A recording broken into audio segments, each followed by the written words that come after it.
Price அல்லா. கர்த்தருடைய பரிசுத்த நாமம் மகிமைப்படுவதாக. பரிசுத்த யோவான் சுவிசேஷ புத்தகம் 5ஆம் அதிகாரம் 6வது வசனம். படுத்திருந்த அவனை இயேசு கண்டு அவன் வெகுகாலமாக வியாதியஸ்தன் என்று அறிந்து அவனை நோக்கி, சொஸ்தமாக வேண்டும் என்று விரும்புகிறாய் என்று கேட்டார். எனக்கு பிரியமானவர்களே, சில இடங்களில் விசுவாசத்தை கர்த்தர் வைக்கிறார், சில இடத்துல விருப்பத்தை கர்த்தர் வைக்கிறார். ஒவ்வொருத்தருக்கும் ஒரு விதமான விருப்பங்கள் இருக்கிறது, ஏக்கங்கள் இருக்கிறது, தாகம் இருக்கிறது. நான் நல்லா இருக்கணும், நான் ஆசுதமாக இருக்கணும்னு நினைக்கிறவங்க ஒரு சிலர் இருக்கிறாங்க. சிலர் நல்லா ஜெபிக்கணும்னு விரும்புவாங்க, சிலர் நல்லா முழங்கால் படின்னு விரும்புவாங்க, நல்லா பாட்டு பாடணும்னு விரும்புவாங்க, அந்நிய பாஷை பேசிட்டு இருக்கணும்னு விரும்புவாங்க.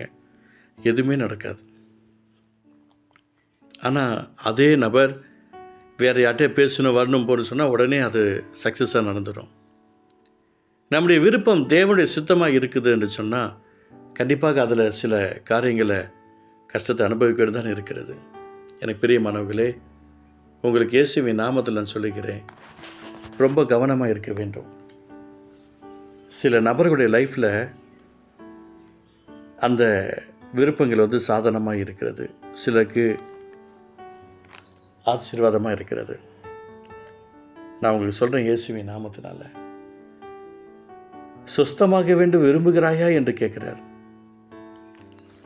எப்படியாப்பட்ட காரியத்தில் கற்றுக் கொடுக்குறார் பாருங்கள். இயேசுவின் நாமத்தில் நான் சொல்கிறேன், அந்த சொஸ்தம் யாருக்கு வேண்டும்?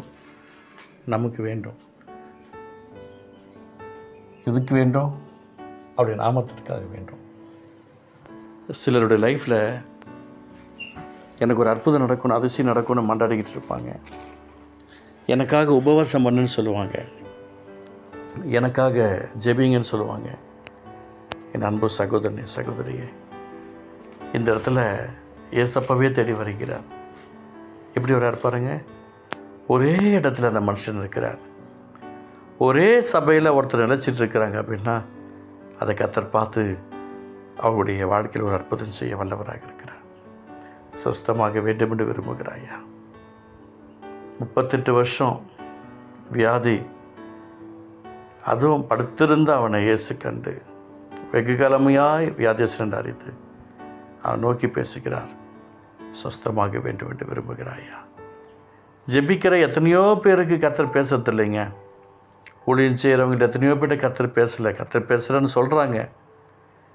ஆனால் இவர் ஒரே மனநிலையில் இருக்கிறாப்புல, ஒரே நிலைமையில் இருக்கிறாப்புல. அதை கர்த்தர் பார்க்குறார். எழுந்திரு, உன் படுக்கையை எடுத்துக்கொண்டு நட என்று சொல்லுகிறார். தன்னுடைய நிலைமையை அவர் பேசுகிறார். நான் போவதுக்குள்ளாக வேறொருவன் போய்விடுகிறான்.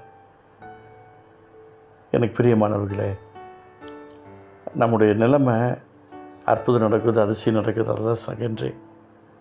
முதல்ல நம்மளை சரிப்படுத்திக்குவோம். தேவன் விரும்புகிற பாத்திரமாக நம்மளை அர்ப்பணிப்போம். அவருடைய அன்புக்காக, பாசத்துக்காக, நேசத்துக்காக நம்மளை ஒப்புக் கொடுப்போம். இந்த சகோதரருக்கு கஷ்டம், சரீர பிரச்சனை.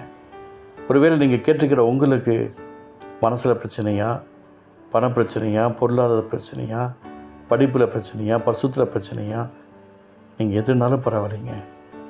தேவ தூதர்கள் வருவார்கள் என்று காத்திருந்த அந்த சகோதரருக்கு தேவனே கடந்து வந்து அற்புதம் செய்தாரே. தினமும் செய்வீங்க. ஒரு குறிப்பிட்ட ஜாமத்தை முன்பதாக எழுந்துருங்க, அந்த சமத்தில் உட்காருங்க. யாரும் பார்க்கணும் அவசியம் இல்லை.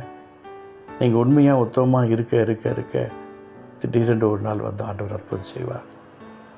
அப்பா, நீர் கிருபை சேர்க்க ஸ்தோத்திரம். இயேசுவின் நாமத்தினால இந்த வார்த்தை மூலம் எங்கள் ஆசீர்வதிப்புக்காக நன்றி. கிருபை தாங்கட்டு பெரிய காட்சியும் ஆசிரியம். இயேசு மல்ல பிதாவே, ஆமென், ஆமென்.